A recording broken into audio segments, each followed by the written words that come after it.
All right, welcome back to DangIT Prodcast, the show where we talk about video games, anime, actually manga this time. You guys get lucky this time.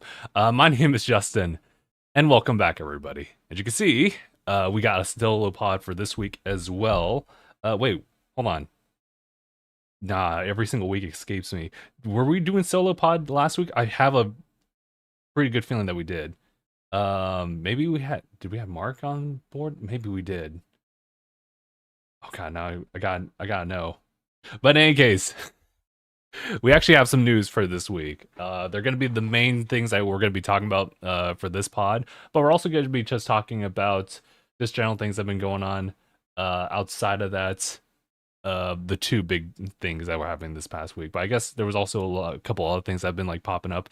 Shout outs to Mark, shout outs to Phil for giving me some like little bit of notes to go by, things that they've been like keeping track of.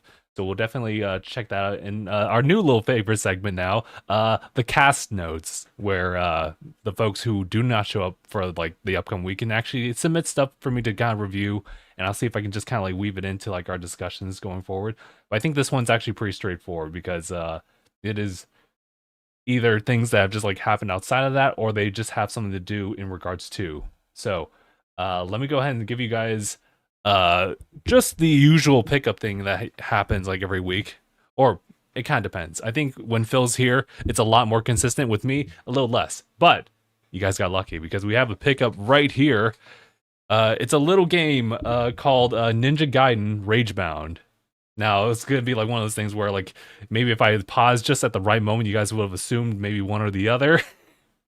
But or at least maybe assumed, because like the game that released this past week was Ninja Gaiden 4, but they also had another game called Ragebound that released earlier, and luckily for me, they were actually coming out with like a physical retail of like this game as well, because I think for a while I wasn't too sure about it. It would feel like it'd be something that like maybe Limited Run would try to get their hands on as far as publishing, but nah. Actually, this is Silver Lining doing the publishing here.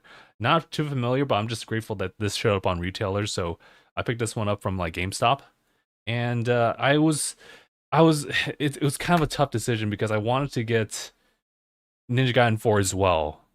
It was one of those things where like it's a fresh new game. It's like $70, and I mean, you know, it is what it is. And if you're definitely like really wanting to like get your hands on it like day one, then sure, do what you want. But this is one of those situations where I knew with Ragebound I wanted to get that. Like I saw that gameplay and I was like, ooh, I really like that. But I guess I also feel the same way about Ninja Gaiden 4, where I saw that gameplay, I was like, oh, that looks clean.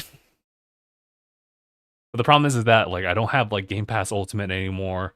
I can't like really be spending like way too much money like per week or per month really on games, because I'm trying to like save it up and just like keep costs down as best as humanly possible. But I know that one of the exceptions I've decided to make for myself, it's all self-inserted, so like there's not too much regulation going on.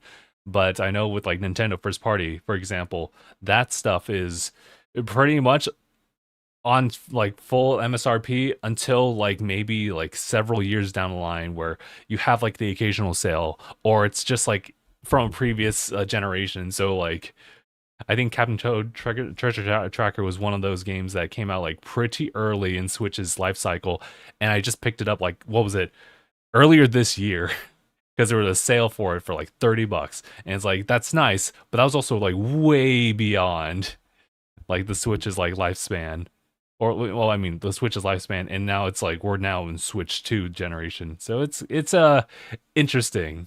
I think to each of their own as far as like how they want to approach it. That's how I'm gonna try to do it. That's how I'll try to do it. When it came to a Ninja Ragebound or Ninja Gaiden Ragebound, I had to really think about, you know, is this game to be on sale here and there? And if so, like by how much? Because have a feeling that it would probably drop me like $5, like on like a nice sale. And like I think the closest you'll get to like the deepest cut would probably be like a clearance thing, something that Best Buy typically does. So for anyone who's, you know, interested in that, just an FYI, if you have a local game, I was gonna say GameStop. If you have a local Best Buy, they typically just kind of do these clearances on like some of these games that they have just on like shelves for a while, and that's how I've gotten like a fair few of like other games I picked up. Unfortunately, I can't really think of them like right now, but I think, well, actually, you know what? There was like some pretty good clearances on like Switch games from the past, and I think like in that handful of them, there was like Splatoon 2, which should be pretty worth it if you're into like just the story-based content stuff.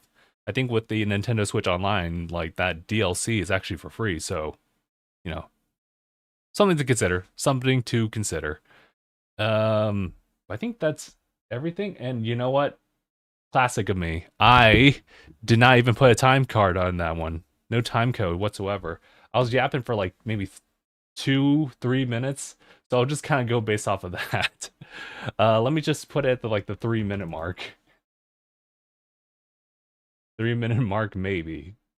Because the next thing we're gonna just go ahead and jump into, and that was the only pickup, by the way.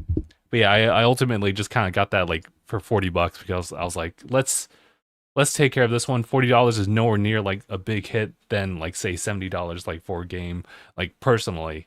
And for just getting like just being able to like play that game because I really want to. On top of that, I was like, okay, I'll I'll make the exception, even though there's been many exceptions this past month.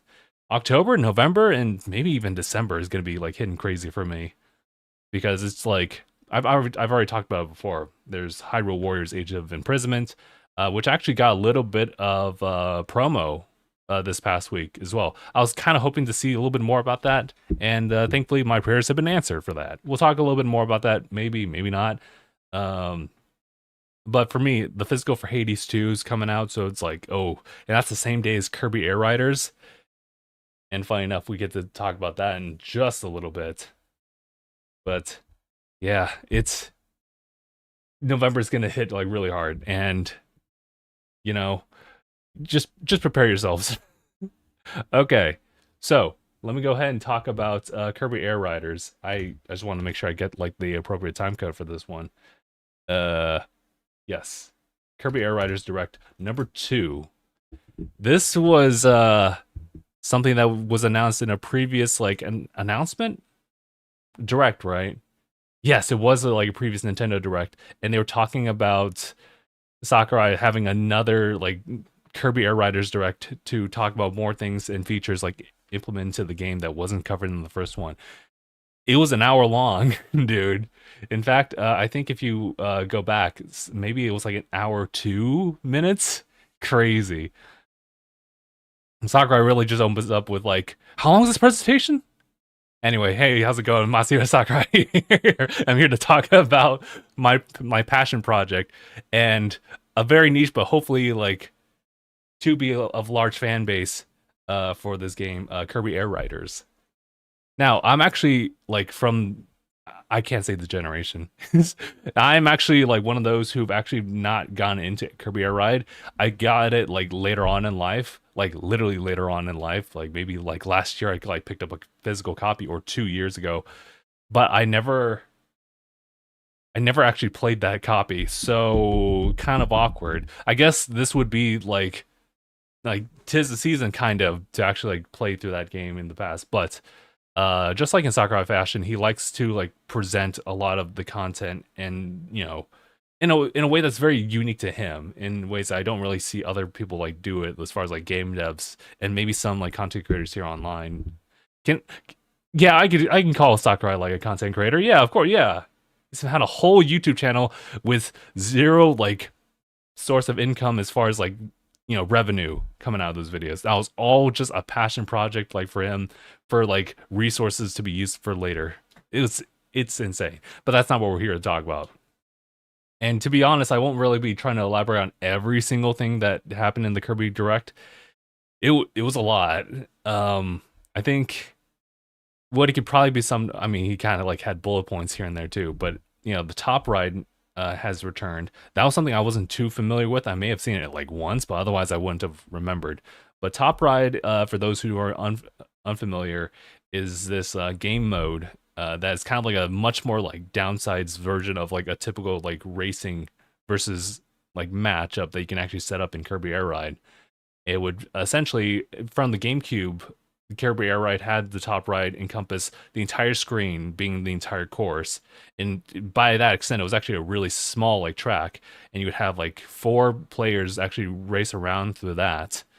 And I guess it was one of those things where like Sakura was talking about like, oh, that would have been like a real pain to actually like do all of that, and all the resources like it would take. Maybe the fans would like be forgiving about that, but we did put it in anyway. So here we go. Here's a much more like revamped version of the top ride system where you can put the entire course on screen, or you can actually just focus in on certain characters so that when you do multiplayer, whether it's like same screen local multiplayer or just online multiplayer, people are able to see their own track for themselves, or in the local multiplayer sense, be able to race and see like their own particular racer while also just seeing everything.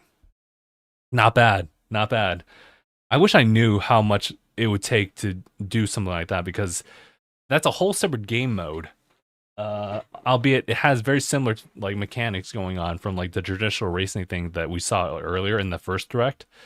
So impressive, not bad. And I mean, hey, I think in this case more is better.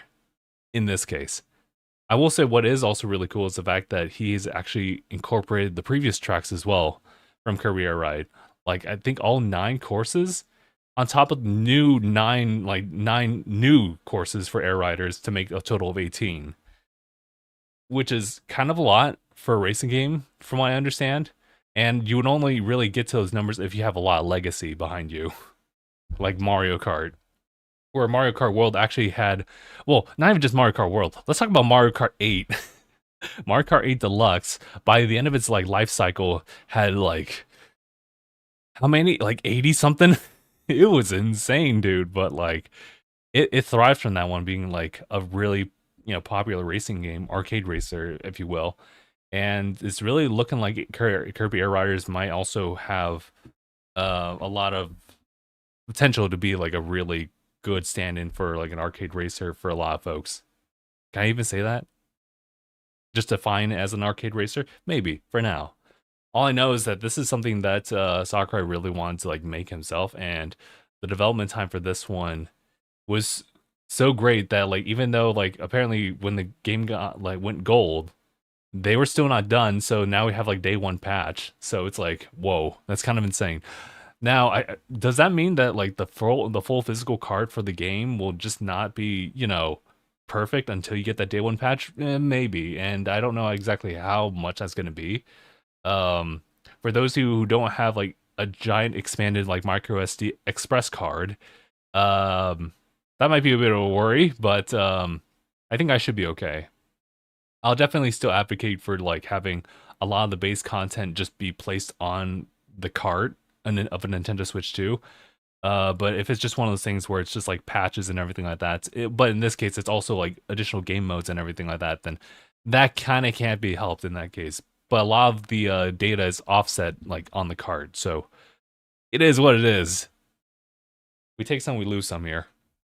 But I have to, I mean, I think a lot of people are giving like Sakurai and his team like, and well, everyone who like was involved in the development of this game, like giving them flowers, because it's one of those things where like it just feels like a lot of content put in, a lot of just stuff in general, and some of it's like just a lot of filler just for the sake of it, and it's just like fun, and that's kind of it. And maybe that's just like a great point of like how Sakurai decided to present all the information to us, is that like, it's fun, so just do it type of thing. But I gotta say, it's got me very much so like looking forward to that game, and I'm not even like a racing fanatic. Like but it's also kind of weird because like maybe I'm just not really big on like the quote unquote professional like racing and like like vibe of like a racing game. Like I'd rather be playing more like archaic like arcadey racing games. I was gonna say archaic, but it's like wait, that's different. But having said that though, like that'd be, I guess Forza Horizon is a little bit more arcadey as far as, I mean, yeah, there's quite a bit of physics involved, but I think it doesn't try to like hold itself to like being a traditional racer as far as like playing people like on like a standard track. And I think arcadey can kind of like expand out to just have like a lot of gimmicks and whatnot, and I think that's a little bit more fun for me personally. For me. So yeah, even though I'm not really a big like racing fan, even though like I've been playing a lot of Mario Kart World when that came out recently, and I'll have to like jump back into that one too, especially if we want to make comparisons here and there. So I think I would like to do that, make it like a separate video, maybe for Tanuki, which I should be making more content for Tanuki. I've only made myself like relatively like free and available for like content making because of my health and everything like that.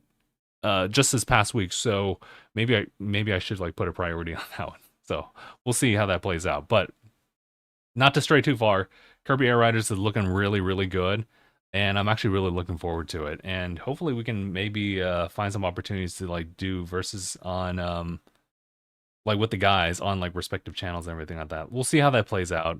But yeah, not here to really like plug everything like that. So, man, dude, it was a whole hour. I think though the fun thing that they like put in there's a lot of it, but it was the gummies. These aren't gummies for consuming. It's just like a collection type of thing where you can collect so many gummies. And Sakurai said it that he was hoping that people would just collect these as they just play through the game, right? But aim to get like multi-millions of, or like just get 1 million of like these gummies to become a gummy millionaire. It's like, are you serious, Sakurai? But you know what? There's a lot of completionist stuff involved there. And, you know, if you guys are familiar with how Super Smash Brothers has been developed as far as like unlocking things, it's pretty much kind of in that same vein. For those who are very familiar with like the board system, the checklist, where you do like a certain objective and it clears like a little like block or a pixel out of this entire like puzzle piece. And it's kind of like that where you want to complete the entire piece to unlock different things, but also complete like that whole checklist. It's exactly like that too. So I'm kind of curious as to see to what extent that is, but it seems that he made some, I may have misheard this, but it seems like he made an emphasis that it didn't always have to heavily rely on online mode. So it's like, okay, nice. Very nice. He also said that the DLC for Kirby Air Riders was non-existent. They're not doing that kind of stuff. Or at least that's not planned at all. So it's like, okay. So aside from the day one patch, everything else is just there. Like day one. So not bad. Not bad. Not bad at all. And you know what? Like, obviously, I think when you look at Kirby Air Riders and the development, and you're looking at other games as well, as far as them incorporating DLC and everything, Pokemon, it's like, it's different. It's a case-by-case basis, but I just appreciate that. Well, I just thought about it, but I was thinking about like how I appreciate the fact that like the game is just like a one and done type of deal, and you don't have to pay anything extra for anything else. Some other games, like free-to-play games, like pretty much all the Hoyoverse games, for example, make their money off of like just microtransactions. Sure, so everyone has like a different type of structure, but I just like that considering the fact that I did just spend like an extra $30 for that Pokemon Legends DLC. That's on me. That's on me though.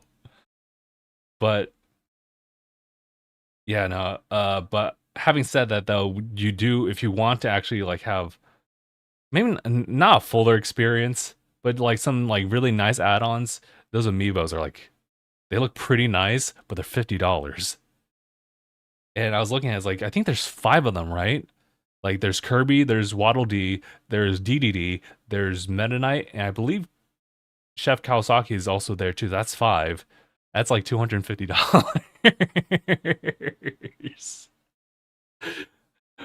Oh, brother. I can't do that. Now, if they made a Starman amiibo, we might talk. Oh, I shouldn't have said that. Oh, because I now will have to get like, I'll have to commit to a Starman one if they ever, but no, I don't have to do that. But I kind of want, no, I shouldn't. Help me. Help me. But Starman's cool though. Look at him. You should have seen him. Like he had like the shades on, and I was like, oh, I see what they're doing. This is peak. Actually, yeah, I love the like the decals that you can add to your racing stuff. Also, the favorite thing I saw was like the transforming like star, if you will. I forget the actual name for it, but the one that transforms, cinema. I love it. It is so extra. I don't know if it has like a lot of utilities, but it may be like flexible actually as far as like quote unquote the meta, or rather just simply just adaptability in different like racing like scenarios and everything like that. But I like it because it transforms. Man, dude, it yeah, no. Yeah, I'm pretty big on it now. So I think that's everything as far as Kirby Air Riders. If anyone wants to bounce off ideas and everything like that, just let me know in chat and everything like that. I think we can go ahead and move on to the next topic here. So I'll go ahead and type up the time code for that one. Let's talk about Halo. Now, I haven't been following this, so shouts to Phil for just putting me on as far as the news on that one and making the predictions like it should have been last podcast or maybe like 2 weeks ago. Yeah, yeah, my memory's like kind of fogging away as far as like when that actually happened. But Phil made the prediction back then about, well, not the prediction. He talked about like there being leaks about it, that Halo Studios was going to announce like, well, yesterday their new project. So I believe what happened was that last time we checked in with them, they actually had a focus on trying to get Unreal 5 incorporated with like the Halo series going forward. What that meant, we weren't entirely sure, but I believe last time they showed us like any type of like visuals and everything like that were like the biomes and everything like that. They showed like Chief in, I believe, maybe his like classic armor from way back in Halo Combat Evolved. That was a precursor. Who knew? But the leak was that they were gonna make a whole like from the ground up remaster remake of like Halo Combat Evolved, and the catch was is that it was going to be on Xbox like Series X, maybe S as well, but also PlayStation 5. And if you guys saw that clip of like Mark freaking out a little bit, that got me. But turns out it was true. The new title is called Halo Campaign Evolved. That's actually really clever of them. And yes, it's going to be multi-platform. Now, I have some thoughts about that. Kind of some mixed thoughts about like where like they're going forward with like series, not just talking about Halo, but also talking about like Microsoft slash Xbox on this. But from what I've seen, limited things I've seen, like just posted online about like how the game looks, it looks pretty good. I mean, I don't think there was any like question about that. Like, it's just Halo 1, and that's all it really needed to be. Obviously, there's some other things that you have to incorporate, like you know, you know, cooperative stuff. Like, how's that going to look like? When you're talking about online in some like shape or form later on in the future. But as far as like the visuals, it looks solid. Yeah, I don't know what to say about like anything like beyond that, but it looks really, really good. But this is where I was gonna say maybe I think I'll save like the cast notes for like the later end because I know that Mark definitely had some stuff to bring up, and I think I'd like to like reply in that sense there. But I guess my personal thoughts about Halo Campaign Evolved is that I think this was probably like the better direction, considering that what was it, 25 years of Halo, that they wanted to do something big for that one. So they have pretty much have gone through the works of Halo like 1 and just revamped that. This kind of reminds me of the Halo Anniversary Edition. I remember the story for that one, that my brother actually went to a midnight launch for that one, and I don't think he's really known for doing midnight launch participations. But it was for GameStop at that time, and he picked up that copy like that night, and we have the copy still in this house. But it's just a nice homage where you can actually play through the old version of like Halo, but also like just press one button, just like swap in to like see like the enhanced visuals on that one. And now we're getting like a whole remake on that, like as a whole. So I'm kind of into it. Like I think I wasn't really thinking too much about it. So especially as someone who's not like similar to how I'm not really a racing fan, I'm not really an FPS like type of guy either. But I don't know, like Halo's a classic too. I mean, not even talking about like the campaigns like from like current years, quote unquote current. in the form of like Halo Infinite and further back, Halo 5 Guardians is what it's called. But yeah, no, this is definitely a step in like this is a step in the right direction for Halo. I think for a good while the series has like been dormant for probably for the better to see like where they need to go.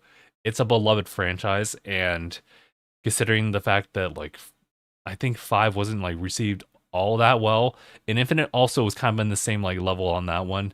And I believe there was a lot of issues as far as like multiplayer support and everything like that. So I mean, you also cater to that audience, and this is like outside of that, you see like Microsoft and Xbox just doing some like wild stuff, and PlayStation platform included with this like conversation. But I think it was for the better to one just go back to your roots and just touch up on like Halo, and then the next thing just make it easily accessible to like another audience. So that would probably be like Xbox and all the different platforms extending beyond that. And that includes like PC, cloud, but also the PlayStation verse. So everyone now can try that out too. But you guys are probably thinking about the fact that this is another, Xbox like franchise that's now moved over to like PlayStation. Although I think Phil was saying that he definitely would have loved for Halo to show up on Switch. And you know what? You know what? I don't mind that either. We can do the LAN party without the LAN and all the party. You know what I'm saying? I guess technically speaking, if you had like mobile, if you had laptops, if you had, a gaming handheld, you can kind of do that too. But we don't try on that. I think, yeah, I think that's ultimately the step in the right direction. I have like a different feeling as far as like what Xbox and Microsoft are doing like as a whole. But as far as like the Halo series, let it be. Just so let it be that. I think they need to do something for that to just, I guess, to kind of revitalize that series, because that is something that is kind of revolutionary to like the gaming industry. It has its like own right to be there. And I think people deserve to have an opportunity to try out that game and see like what it brought up and see like how it is now. But I don't know. I have like my opinions about like Microsoft and Xbox, which in short is like I don't recognize you anymore. I do not recognize you anymore. And for that, people do different things. People grow up to be a little bit different.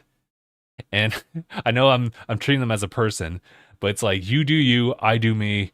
That's kind of like the end all be all type of like bit that I have to say about it. That like if you're going to be doing this and that, then I'll just be doing like this and that. So just leaving it out there. Although I will say I've had some very fond memories of like the Xbox 360 days. And man, dude, those were crazy times. But I guess times changing, so we need to just kind of adapt to it. For me, I really love, I guess, what they're trying to do, which is try to make one whole ecosystem. I think and I was looking at this with Ninja Gaiden 4, where you have the Xbox Play Anywhere. That's kind of one of my favorite things that they've incorporated, where you buy the game like digitally once, and you have it available like on like your Xbox console, if not like your PC, through the Xbox app, and like I think that's a really cool idea. But the problem is that if you are someone who likes game preservation, where like you buy it, you keep it, with the exception of certain things like GOG, who actually give you like the installers offline. This is just one of those things where like this game isn't quite yours to keep. It's just having the right to play it. And certain exceptions here and there where like, if Steam itself like as a place for distribution, they stay up. Certain games don't have like DRM attached to them, so it's just like you get that and you can just play that, and you don't really have to really worry too much about that. The average person and consumer doesn't have to be concerned about like preservations per se, unless it really impacts them directly. So I guess like an example would be like maybe someone had bought like Scott Pilgrim before. I think it was one of those situations where you bought Scott Pilgrim versus the World, I guess the video game. Back then, and because of licensing with Universal, that got taken out, and I believe either people didn't have access to it even though they bought it, or it was just simply inaccessible after a certain period of time. But yeah, it would really suck for those who bought a game in the past not to be able to play it anymore through other means.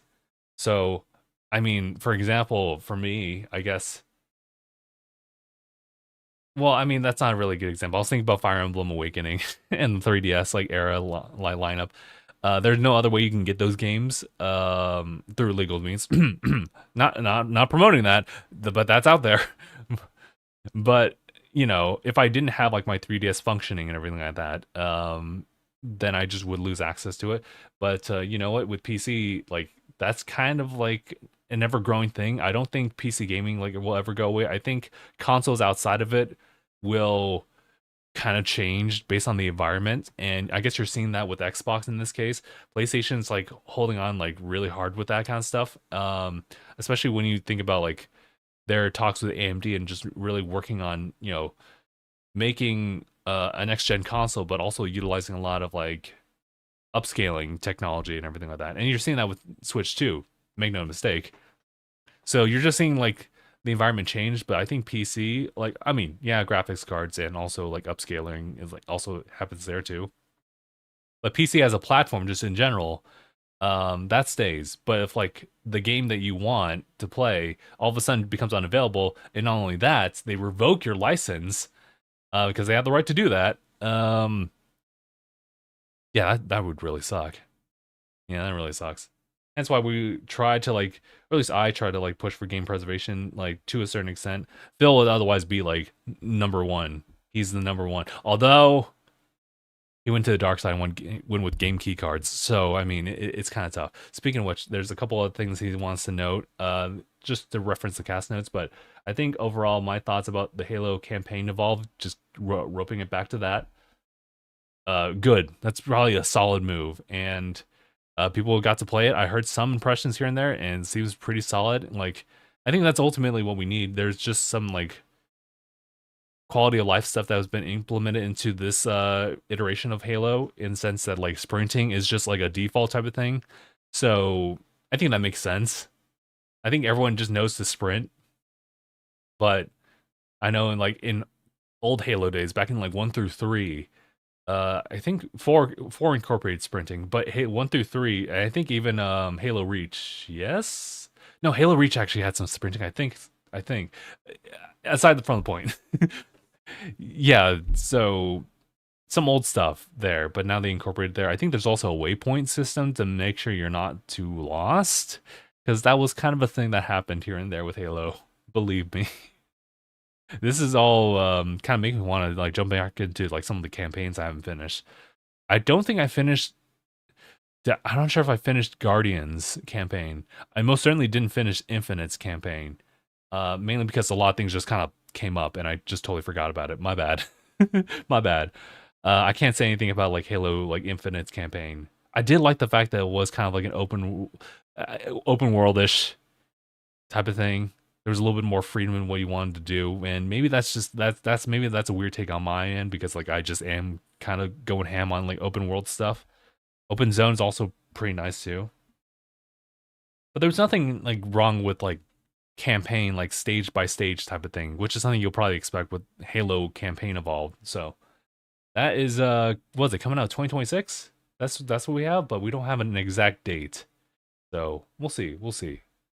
Well, otherwise, I think that's a pretty solid move on their part.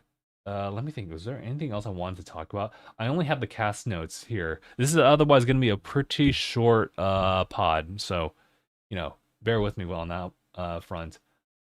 Let's go with cast notes, because I really wanted to bring the guys into things when they're not actually available. So let me just go ahead and put this down here. So cast notes. It's kind of a new little thing. Essentially, anyone who is not here present for the podcast can submit their thoughts about what's been happening over the past week, personal or just gaming related, whatever. In this case, Mark dropped in some manga stuff, so there you go. They'll submit it to me, and I'll just read it out for you. So, Phil, bless him, he's out there on his anniversary, so obviously that made sense. He could not make it, but he wanted to talk about some stuff that had been announced for Switch 2 as far as third-party stuff. System Shock. This is something that Night Dive is working on. He if you know Phil, if you've been around for the podcast for long enough, you know that Phil will talk up and down about like Night Dive and all the great work that they do. And in this case, what was it? Remaking System Shock? It's a full game on the cart. So yeah, I gotta also support that too. That's a big win over there. Otherwise, as far as third party announcements, he's talked about Assassin's Creed Shadows showing up on Switch 2, which is kind of insane. Like, wait a minute, like, are we really doing that? Also, Fallout 4 anniversary. So yeah, so I mean, Fallout has been like a third party, but Bethesda now is like under like Xbox and Microsoft. But this is one of those situations where, yeah, I guess Fallout 4 is also getting the anniversary treatment, same as how like Skyrim also got that. Uh, I played Fallout 4 a long time ago, and I've had iterations of me like playing through it here and there. I have a physical copy that I bought. I don't think it's not the Skyrim like anniversary edition, but it's like I think it's the Fallout 4 Game of the Year edition type of thing. I don't think I cracked that one open. I just wanted to get the physical for that one. But and who knows, maybe like not all of it's on the card, maybe or on the disc. But yeah, no, nice actually, because Fallout 4 had like a lot of playtime, like not just on my end, but just people like worldwide. There's probably some people who are still playing Fallout 4 to this day, similar to how people would play like Skyrim several times over. I get it. That those games were amazing back in the day, and I guess they still really are, considering the fact that people are still like playing that, or the fact that like they're launching it here. But that's a big get for Nintendo, because people should really experience like Fallout 4, because it's just kind of like a whole experience where you really choose your own adventure, like beyond, following the main like story of, trying to find your son. Um, there's just a whole lot going on there. I believe, you know what, to kind of like pick out something that Gabe, one of our old cast members, have like said before, he had played through that game in like survival mode, which is, I think, is a pretty fair like experience. I'm gonna be honest, because it's essentially like bullets will do actual legitimate damage to enemies, but the same goes for you. Like a landmine would absolutely destroy you. A stray bullet, just one of them, ends your run. That's it. Well, I mean, there's probably checkpoints and everything like that, right? I don't, I don't think it's like a one run type of thing, right? I mean, that's a little bit more like legitimate, and I think that'd be a little bit more cool to see. But otherwise, it's not like nothing like that, right? Anyway, that's just simply one of the ways you can actually play it, and I totally dig that. I'm trying to remember what I did with Fallout 4, because it was kind of an open-ended type of experience for me as well, where like I went to the main story stuff, but that was kind of all I was really interested in. But I still had a really good time going through and just having that sense of like discovery. That's kind of one of like my favorite things about like open world games. But sorry. Phil also brought up the fact that there was two Switch 2 games that got leaked, and they seem to be full on cart, but otherwise we don't really know. He's talking about Binding of Isaac, Repentance, plus Order Up. I don't know much about Order Up, but people were talking about that being like a 3DS game, and I can't believe I didn't know about that. I mean, I looked at the box art for like this potential leak, and I was like, I don't. Wait, what's the hype behind this? Like, Binding of Isaac is kind of like self-explanatory, but like this Order Up game, I don't know. But you know what? A Switch 2, like all in card of Binding of Isaac, sounds pretty good. And you know what? Order Up would give me an opportunity to try that out, considering I never played it before. And then the last thing that Phil brought up was Luigi's Mansion coming to NSO next week. It's releasing, I think, October 30th. Not exactly like Halloween, but not bad, not bad. I mean, that does like release on Thursday. That's kind of like what Nintendo's doing, but not bad on that one. And with that, that means that you essentially have all the games you can play on Nintendo Switch, just Nintendo Switch. Well, no, sorry, scratch that, because GameCube is only available on Switch too. Sorry, y'all, I lied. Okay, so it's like it's Luigi's Mansion 2, remade, and then like Luigi's Mansion 3, and then you have Luigi's Mansion on like GameCube app. So that's how you get all three of those games. I think there was another Luigi's Mansion game somewhere. If not, Yeah, that's all three of them. Now the question is, do we need another? Do we need a new Luigi's Mansion? But the question is, I think, can anything as far as Luigi's Mansion outdo Luigi's Mansion 3? Because that was essentially like that was a grandiose hotel, like to Luigi's name, I think. So it's like how well actually no, that was a vacation type of situation, but like how would you do that? Because that was definitely like a really big adventure for him. Hmm, we'll see. Here, let me go ahead and give you the notes. This one's from Mark. He has two of them. So he wanted to say that first that the new Halo looks great. The new stuff to the campaign is neat, and the potential expand on the story in interesting ways. I forgot to mention this too. Halo Campaign Evolve also features 3 new missions. What are we doing? I'm so curious about like how do you there's a lot of like lore that's been like incorporated into like the Halo verse, if you will. And it spreads out to not just like the games, but there's also like comics and everything like that. Like how do you put that all together, you know? He said that graphically it looks incredible, and I've heard more new things are in store for the game, so should be interesting, like of a playthrough. Now, he did also say that he is disappointed in Xbox for not keeping Halo an exclusive, to at least be like their one thing that they had exclusive. But he's trying to look on the bright side of this, and at least Halo is going to reach a whole different audience for it. And I kind of echo that too. Um, I don't necessarily care for like Halo being the one that's kept as exclusive, but just the fact that like my thing is that it would make. I mean, granted, this is old. I guess if you're still recognizing Halo, like Microsoft and Xbox as like the third console in like this like invisible console war that doesn't necessarily really happen anymore. That's kind of like a lot of puff and smoke, and a lot of that's just generated from like the mass audience that just want to like start beef.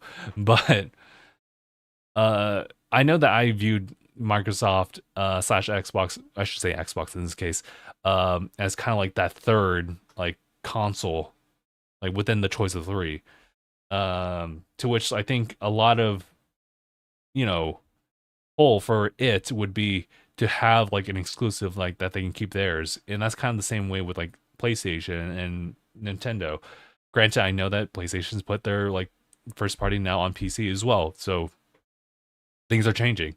So nowadays, I don't really look at like Xbox and Microsoft as like their own like individual like console. They're almost like their own third party, helping to publish these games out. And you know what? That might be like the right step in the right direction for them. But in this case, yeah, it does suck that they otherwise couldn't go with a path where they can make like exclusive like content here and there.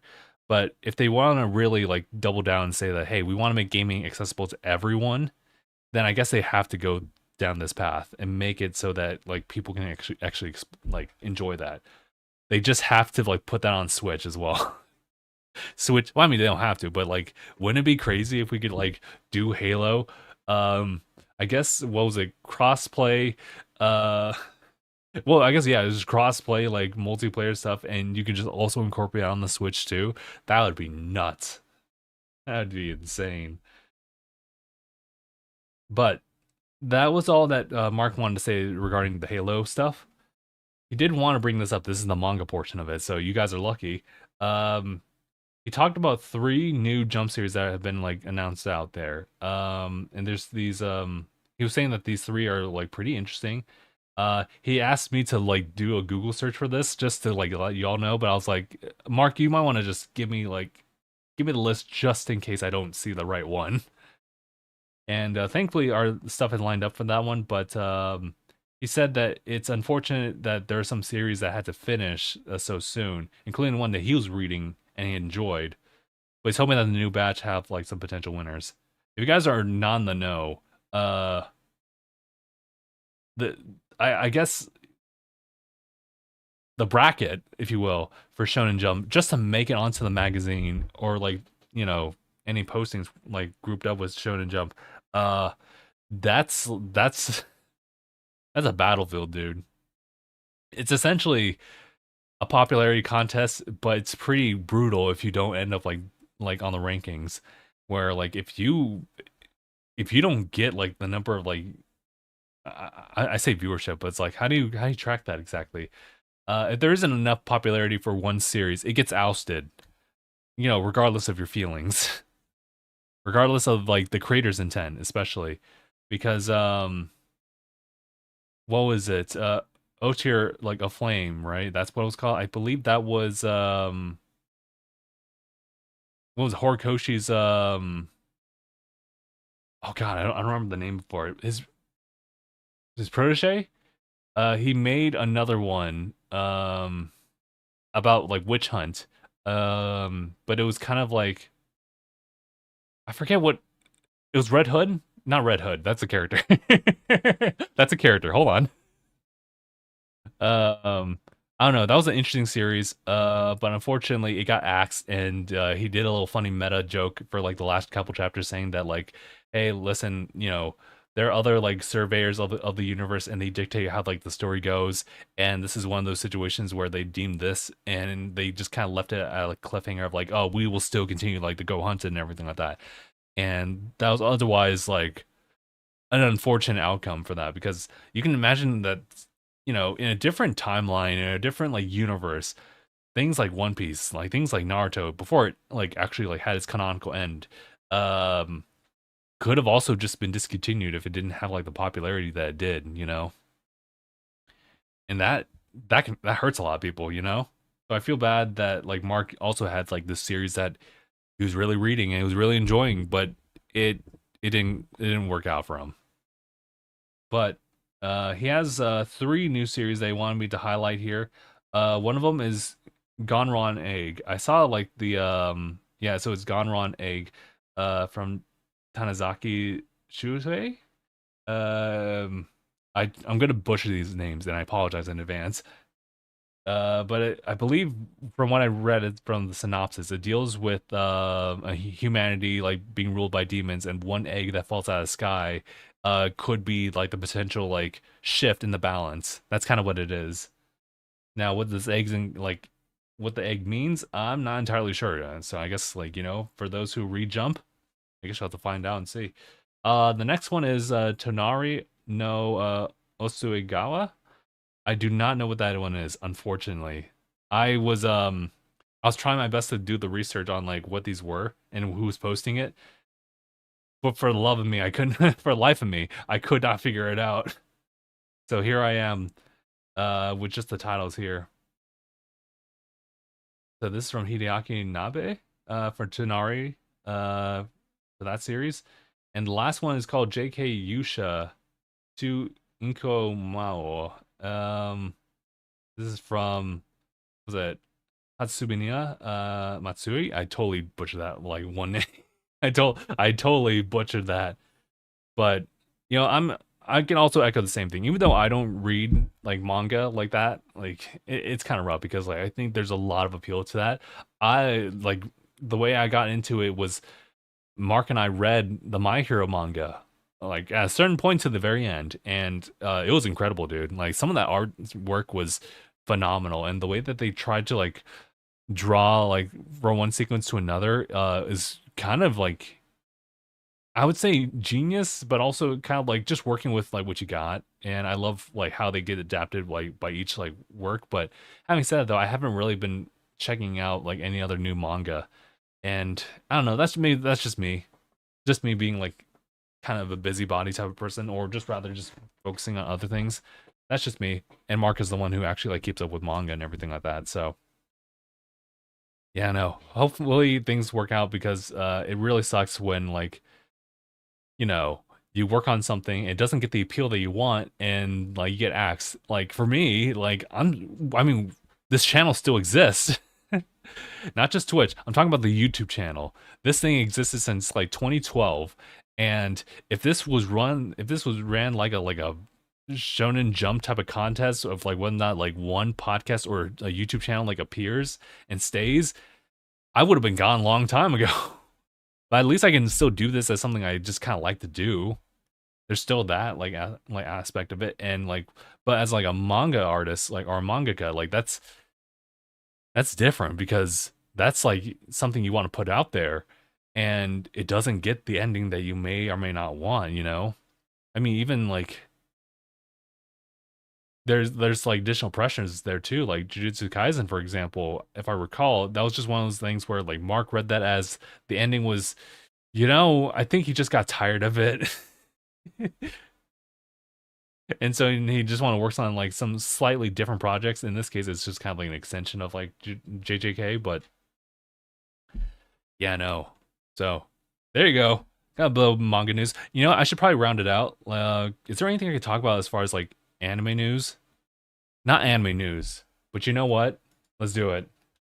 I gotta keep it kind of brief though because I got a notification that I should have taken my meds, aka my eye drop, like 12 minutes ago. It's okay. It's okay. It's just I have to take it like 3 times daily, so like that's not an issue. It's just about like the timing of things. Well, it's not even time sensitive to that extent, but I want to make sure I kind of get close to that. But you know what? Let's talk about this one. Uh, Anime stuff. I might have to pull up Crunchyroll to like actually get a feel for it, but I can tell you guys the things I've been watching like thus far. They might or may not be interested in. Um, this was definitely an opportunity for me to just kind of keep up with things that I have otherwise have not like really been keeping up with. I don't know. I've just been kind of like keeping pace now. All of a sudden, like what previously was me not actually like checking in on like a lot of these shows I've been trying to like watch. All of a sudden, I can actually keep up now.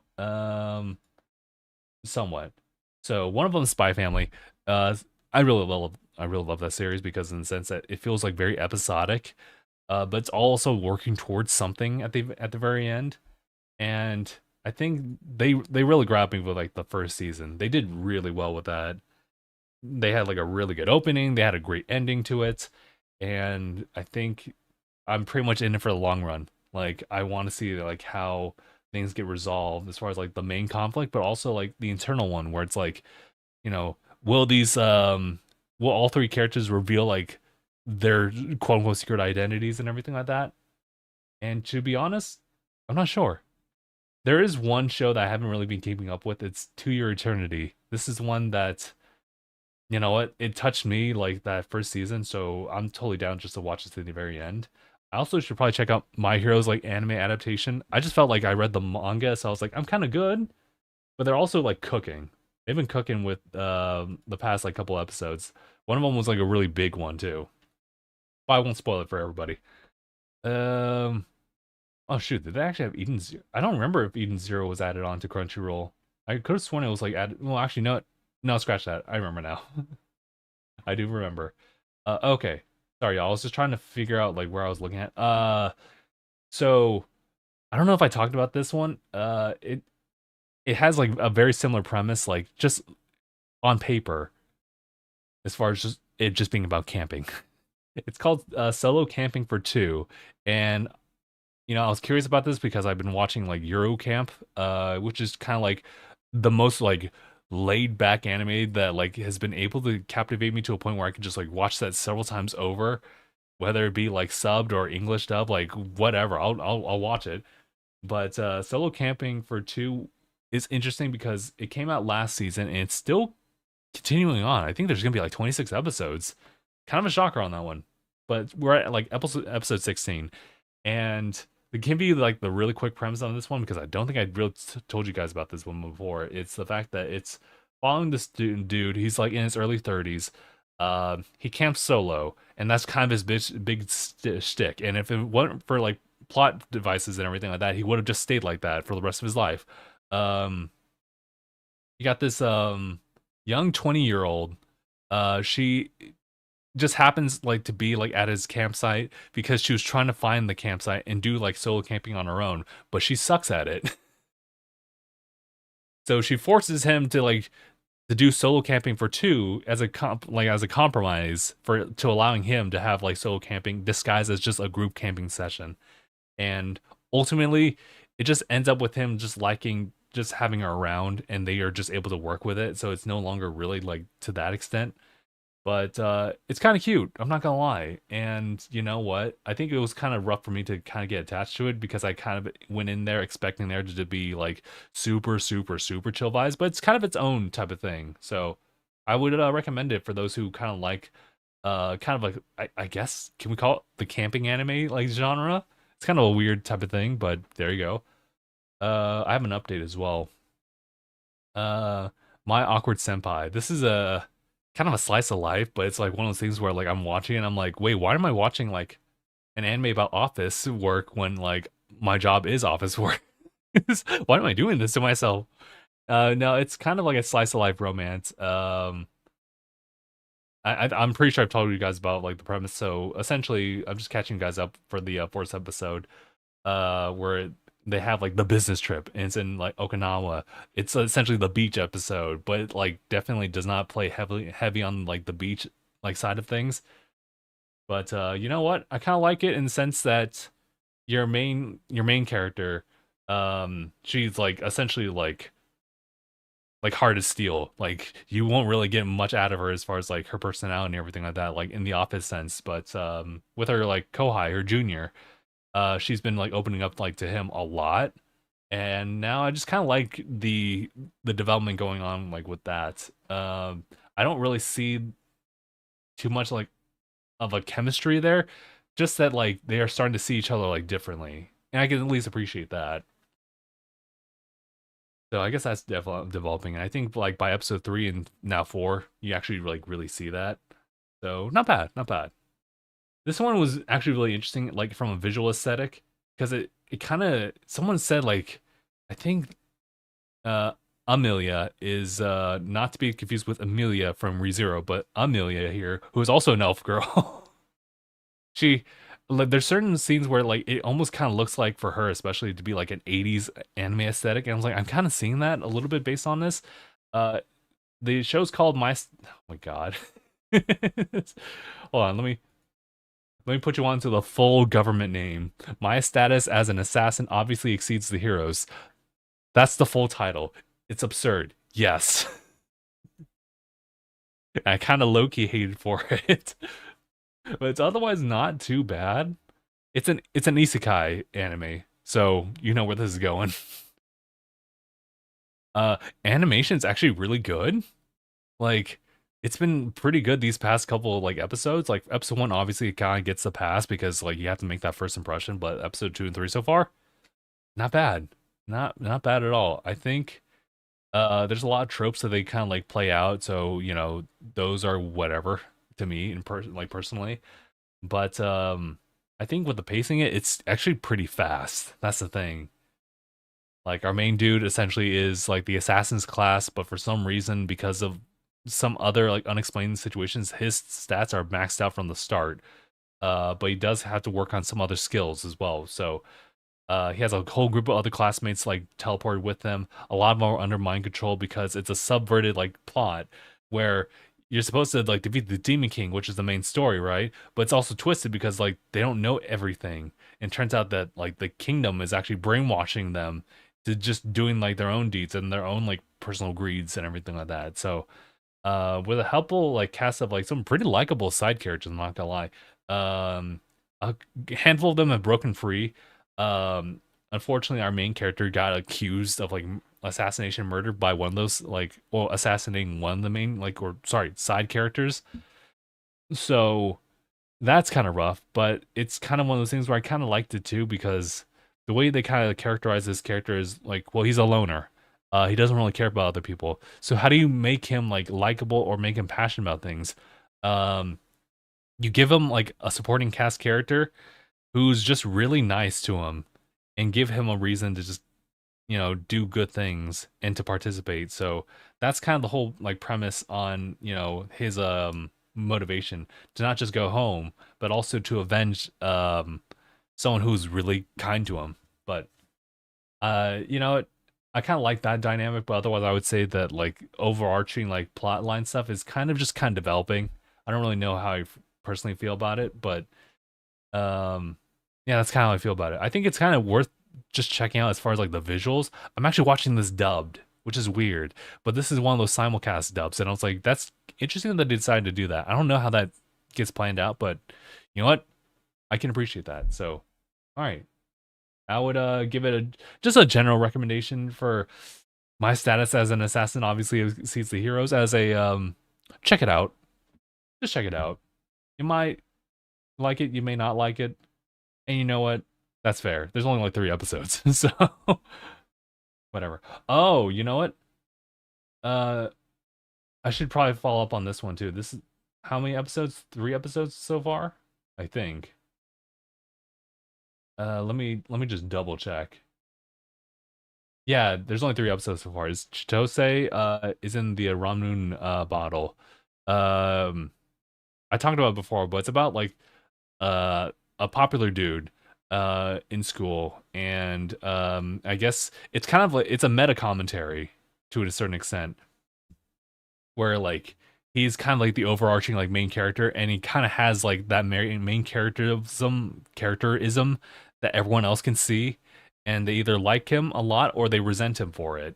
And it's about him navigating through that, being known as like the person who solves like a lot of problems and everything like that. Right now, the main arc is just simply helping out this nerd, right, who shut himself in, and his goal is just to try to like re-socialize him back into like school, to primarily just to get him back into school, but also now his drive is just to try to like make him like stand out and just have a better head on his shoulders, because otherwise his outlook back then was kind of muddy. But I don't know. I like how they're just kind of working with the characters here. There's not a lot going forward as far as like what's the threat, what are the circumstances. It's just kind of like more focusing on like getting to know these characters, and that also has its own like level of charm too. I like when there's characters with a lot of baggage to them, but you don't really get to like see all of that until like it's slowly unearthed here and there, unraveled. So there's some stuff that they're kind of like hinting out there, and they are again, they're kind of getting a little meta as far as like the romance side of things, or talking about you know group and like group dynamics in like the school's like structure, if that makes any sense. Those are kind of like the 4 new ones that I can really bring on right now that I'm kind of checking out. I know that I talked about Clevitus previously, and it was one of those shows that like I just like dropped it off by like episode 2, and I just like watched it and binge watched it like by episode 12, and that's when I realized that maybe I just do like binge watching after all. But Clevitus was really good. Just that's all I really want to say. But I think otherwise that's about it, everybody. Yeah, I think that's everything. We'll go ahead and wrap it up here. So next week we'll see how things play out as far as like group dynamics, but otherwise yeah, we'll just see what other new things have popped up. But all right, guys, we'll go and call it here. Thank you all so much for tuning in on this episode of DangIT Prodcast. It's been episode 564. My name is Justin. Oh, excuse me, I had like a teacher break going on there. We'll see you guys in the next one. #bye, everybody.